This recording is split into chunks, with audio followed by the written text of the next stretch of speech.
बेनीवाल आपको अपने विचार व्यक्त करेंगे, शांति से सुने और मंच के आजू बाजू में जो खड़े लोग हैं उनसे आग्रह है कि वो मंच को थोड़ा स्थान दे दें। बदलाव के अंदर जो ऐतिहासिक शानदार जानदार कार्यक्रम आयोजित किया और जो जोश और उत्साह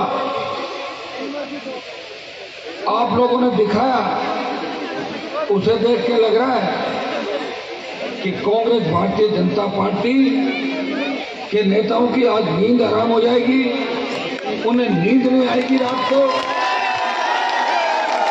इतना जोश इस चुनाव के अंदर बहुत कम जगहों पे देखने को मिला। वैसे तो पूरा सरदार शहर का ग्रामीण इलाका पूरे जोश के अंदर है, लेकिन बन्नाओं की दोनों पंचायतें जिसके सरपंच साहब भाई मांगीलाल जी और मुखराम जी और हारे रवि दोनों हमारे रजत पदक विजेता, वो भी दोनों हमारे साथ हैं, दो चारों सारे साथ हैं।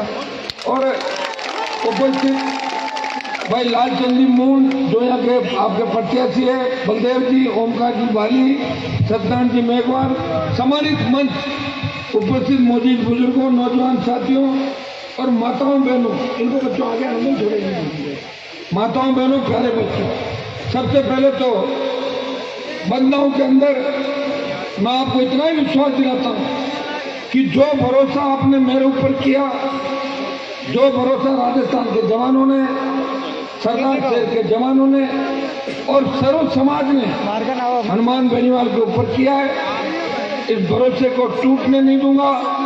आपको जहां भी मेरी आवश्यकता पड़ेगी आगे खड़ा मिलूंगा, पीठ दिखा के नहीं भागूंगा, हमेशा आपका साथ दूंगा, ये मैं विश्वास आपको दिलाता हूं। भाइयों, राजस्थान के अंदर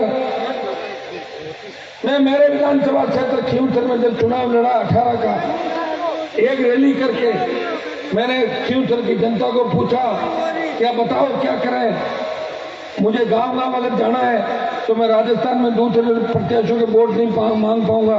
जब बलदेव जी सरदार से लड़ रहे थे तो खींवसर की जनता ने कहा, हनुमान जी खींवसर का प्रत्येक व्यक्ति हनुमान बेनीवाल है, आप राजस्थान को जगाने के लिए पूरे राजस्थान के अंदर जाओ। उस समय गहलोत सरदार फॉर्म वोट मांग रहे थे, पायलट टोंक में घूम रहा था, वसुंधरा झालावाड़ में गली गली घूम रही थी, और हनुमान इस राजस्थान के सम्मान की लड़ाई पूरे राजस्थान के 49 जगहों पे 57 प्रत्याशियों को 49 जगह वोट मांगे, पूरे राजस्थान के अंदर अलग अलग कार्यक्रम किए। और आप सब इस बात के गवाह है कि इस राजस्थान में लड़ाई किसी ने लड़ी, सत्ता किसी ने छोड़ी, पार्टी बनाई, किसान जवान को सम्मान दिलाया, और दिल्ली में अगर राजस्थान का मान बढ़ाया तो नागौर के सांसद ने, जब देश में किसान आंदोलन चल रहा था, जब किसान तकलीफ में था, पूरा विश्व इस देश के सबसे बड़े किसान आंदोलन पर निगाहें सी विश्व की। भाइयों, किसान सादत दे रहे थे, उस समय मेरे सामने दो ही विकल्प थे, पड़ोसी हुई थाली थी मोदी की, मैं चाहता तो मंत्री बन जाता, लेकिन किसानों ने कहा, हनुमान जी आप किसान के बेटे हो, अगर आप इस समय मोदी की सत्ता छोड़ के हमारा साथ दो तो इस आंदोलन को नई ऊर्जा मिल सकती है, मोदी सरकार झुक सकती है, तीनों किसान बिल वापस हो सकते हैं। भाइयों, मैंने 1 मिनट नहीं गमाया, शाहजहांपुर बॉर्डर को जाम किया और सत्ता का सुख छोड़ के, एनडीए छोड़ के अपने भाइयों के साथ 70 दिन सड़क पर बैठा, एक नया इतिहास कायम किया।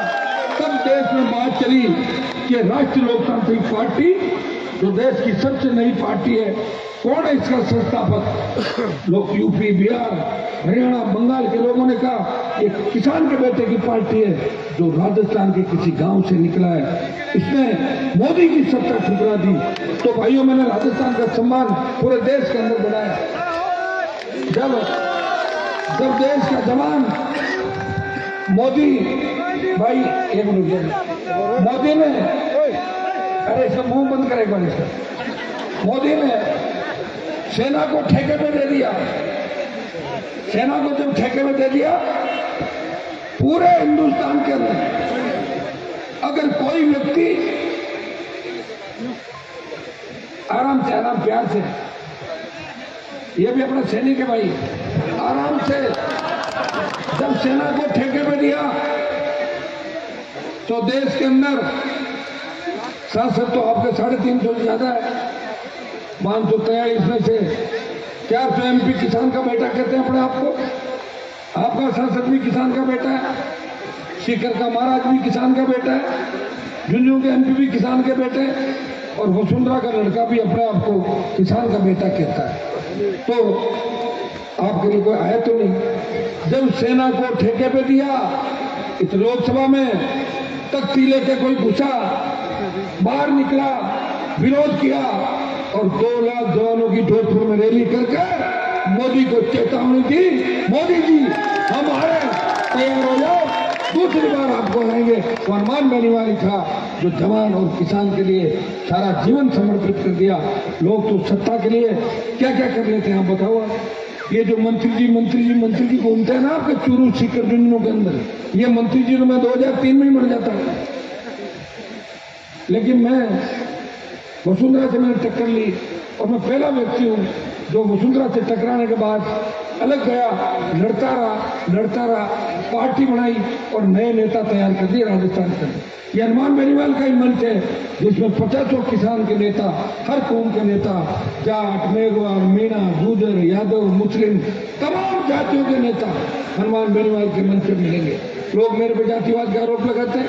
पार्टी बनाने के बाद 57 उम्मीदवार चुनाव लड़ाए, उनमें 13 मेघवाल, 9 मुसलमान, नायक समाज, बावरी समाज, राजपूत समाज, गुजर, यादव, मीणा, ब्राह्मण, तमाम जातियों को टिकट दिया, उनको वोट की अपील करना। भाइयों, लोगों से काम तो होता नहीं, और जो कोई काम करता है उसके ऊपर जातिवाद का आरोप लगा दो। आज राजस्थान में दलितों पर अत्याचार हो रहे हैं। सबसे ज्यादा कौन मामले उठाता है? हनुमान बेनीवाल। अगर मुझे याद कर लिया जाता है, वहां जाता हूँ, प्रयास करता हूँ और जय जयकार करवाता हूँ और पीड़ित को न्याय भी दिलाता हूँ। चूरू से लेकर तमाम राजस्थान के अंदर आपने मेरा संघर्ष हमेशा देखा है। और मेरी एक आदत है, बड़ी पंचायती मैं नहीं करता, और मुझे कोई छेड़ता है तो मैं उसको छोड़ता नहीं, और नहीं छेड़ता तो साइड पे लेकर नहीं छेड़ता, मैं मेरा काम करता हूँ। इस मंत्रिमंडल में आधे से ज्यादा मंत्री मेरे से बात करके जीते हैं चुनाव, कि ध्यान रखिए। और बीजेपी में भी 1 दर्जन, अब मर्जी वाला 8 बार हार गया, 7 बार हार गया। चलो कर दो मदद करी। मुझे पता था मेरी तो सरकार बनने की, मैं कोई सरकार बनाने के लड़ भी नहीं रहा था। मैं तो चाहता था औकार रैलियों के माध्यम से किसान का कर्जा माफ हो, फ्री बिजली मिले, टोल मुक्त राजस्थान, बेरोजगारी भत्ता, रोजगार,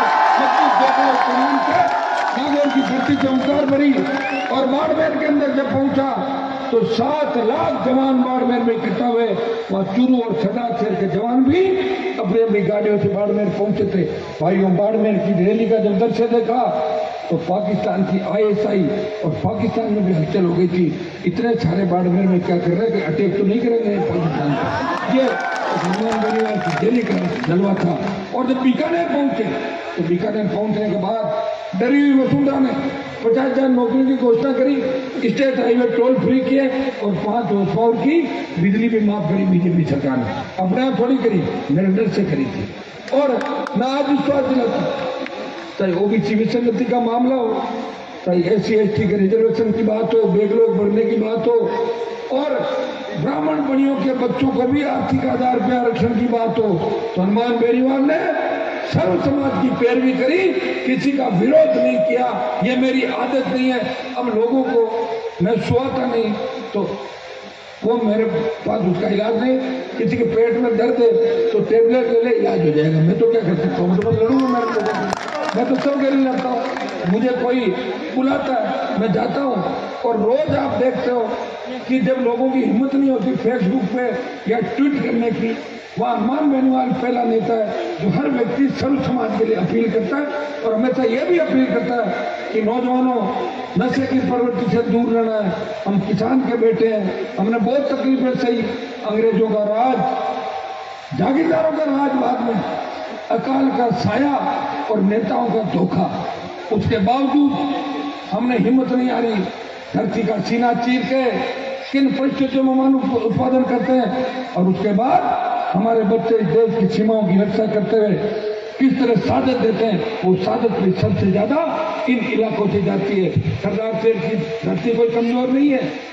सरदार शहर के अंदर कई लोक देवता, कई वीर, कई यहाँ पे लड़ने वाले लोग हुए। सरदार शहर के अंदर बड़े किसान आंदोलन हुए, बड़े किसान नेता हुए। चौधरी कुंभाराम जी आर्य की धरती थी, दौलत राम जी की बड़ी लड़ाइयाँ लोगों ने लड़ी, लेकिन दुर्भाग्य से 40 साल से और कोई नहीं पूछता। आप बताओ, सिर्फ ये कहते हैं कि मेघवाल और मुसलमान ये तो अलग रखे हैं, उसके बाद हो गए समाज के वोट 10,000 वोट के लोग जीत गए, यही समीकरण बनाते सरकार। एक वो दूसरा बीजेपी का जीता आपके कैंडिडेट, वो मेरे साथ 2008 से 13 में एमएलए था। मुझे जब बीजेपी से निकाल दिया था, वसुंधरा में झगड़ा करता था रोज, तब वो मेरे पास भी कुर्सी थी पंचायत की, तो कभी कभार वो खड़ा होता था। तो मैं सोचता पीछे कुछ मुद्दा उठाएगा, तो मैं कहा पीछा जी की बोलो ना कहीं, बोले नहीं मैं तो पेशाब कर रहा हूँ जरूर मामला उठाते या तो उठते थे जरूर। भाइयों, ये हालत है सरकार से। बाकी तो बूंदियाँ और भुजिया वाली बात तो हमारा तो भुजिया पकौड़ी आपको अलग लगता है। बूंदियाँ बाद में मोट अपने एक जैसे होता है सब जगह। सरदार से नागौर में क्या अंतर है? तो ये बाली जी एक दिन आ गए, ये बात सही है। ये मेरे घर ही बैठे थे, तो ऐसे बात चल के बाहर बच्चे बैठे थे, सारे गाँव घूमते हैं तो सरदार से कि सरदार से में कानपुनिया भुजिया में चुनाव जीत जाए, सही है। तो भाइयों इस बार बदलाव करना है, कांग्रेस जीतेगी तो मैसेज जाएगा कि राजस्थान में जो रोज पेपर आउट हो रहे हैं, भ्रष्टाचार हो रहा है, अपराध बढ़ रहा है और जिस तरह का बदनाम राजस्थान हो रहा है, आप मोहर लगा दोगे कि गहलोत सही काम कर रहा है। कांग्रेस जीतने का मतलब तो यही होगा, गहलोत सोनिया को कह देगा मैंने कहा था सब ठीक चल रहा है, हो गया सरदार से करना। और बीजेपी जीती कह देगी हमने तो संघर्ष नहीं किया, बिना चुनी का खेल चला, 4 साल में एक धरना नहीं दिया, एक प्रदर्शन नहीं किया बीजेपी ने। बीजेपी तो बिना दूल्हे की बारात है, कोई दूल्हा नहीं होता, बारात सजी हुई है, तोरण कौन मारेगा पता ही नहीं, 12 दूल्हे और एक लुटेरी दूल्हा, 13 लोग। तो भाइयों उसके जीतने से कोई संदेश नहीं जाएगा। बता दिया मैंने पिताजी वाला, आरएलपी जीती तो संदेश जाएगा कि राजस्थान के जवानों ने सत्ता पे कब्जा करने का मन बना लिया है। राजस्थान का जवान और किसान राजस्थान की सत्ता पे कब्जा करना चाहते हैं और इसकी शुरुआत सरदार शहर की धरती से होगी, बालाजी महाराज की धरती से।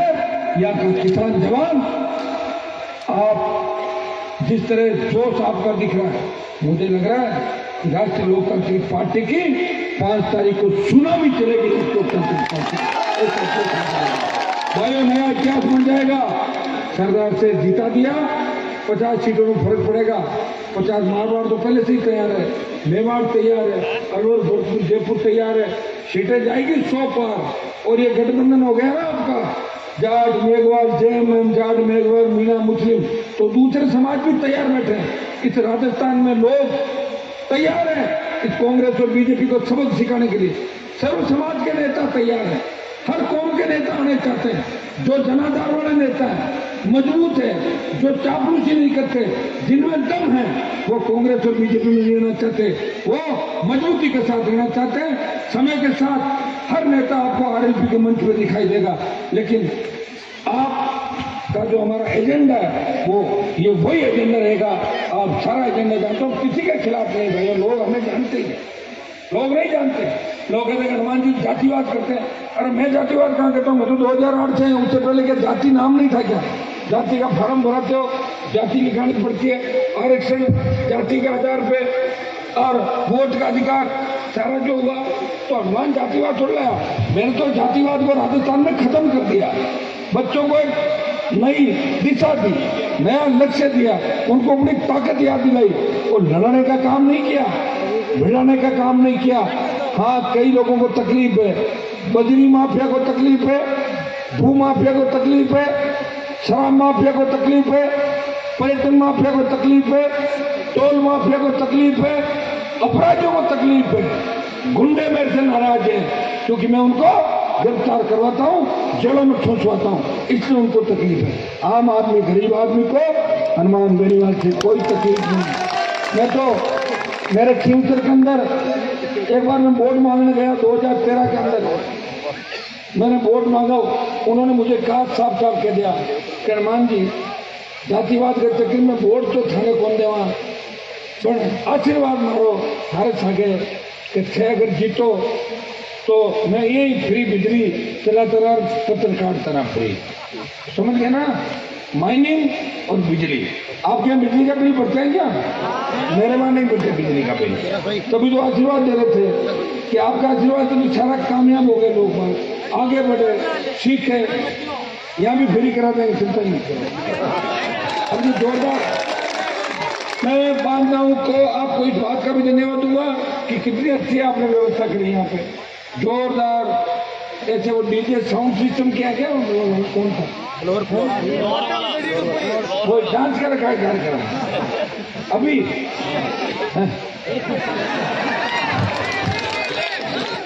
तुम एक शर्त रख दो, सुनो, आज एक शर्त रखो, ये नेता तुम्हें रोज धोखा देते हैं, तुम एक काम करो, बोल दो कि वसुंधरा जी अगर डांस सिखाए तो हम वोट दे देंगे, झूठा ही नहीं।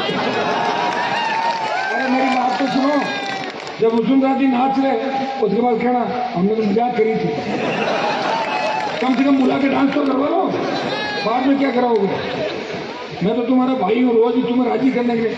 कई लोग विरोधी कहते हैं हनुमान तो डांस कर रहा है, अरे तो मैं तो मेरे भाइयों को राजी करने को, उनको लगना चाहिए कि इनका भाई इनके साथ है, हर तरीके के साथ है। पर हर जगह कई लोगों की इच्छा होती है लो भाई कर लो, बाकी मैं तो नाचना अच्छी तरीके से नहीं जानता, नहीं मुझे तो लगता है ट्रेनिंग लेनी पड़ेगी डांस। लड़के कितना अच्छा अच्छा डांस करते हैं आज के टाइम में, तुम सिखा दोगे? अब तो डांस में सिखाओ, मुझे मजबूत करो ताकि दूसरों को डांस कराऊं, ताकि मैं कांग्रेस बीजेपी में डांस कराऊं, और तुम देखते रहो। भाइयों दे दोगे ना? ठीक है, मैं आपको विश्वास दिलाता हूँ कि सरदार साहब से किसान क्रांति का आगाज आपको करना है, मजबूती देनी है। इस बांधना ही नहीं, पूरा इलाके के अंदर सोशल मीडिया के माध्यम से हर व्यक्ति ये तय कर ले कि हमें सरदार साहब को आजादी दिलानी है, बीजेपी से और कांग्रेस से, और हमारी खुद की पसंद की सरकार बनाएंगे, खुद का विधायक बनाएंगे, खुद की ताकत खड़ी करेंगे, समस्याओं का समाधान अपने आप हो जाएगा, ये मैं विश्वास दिलाता हूँ। आप सबको बहुत बहुत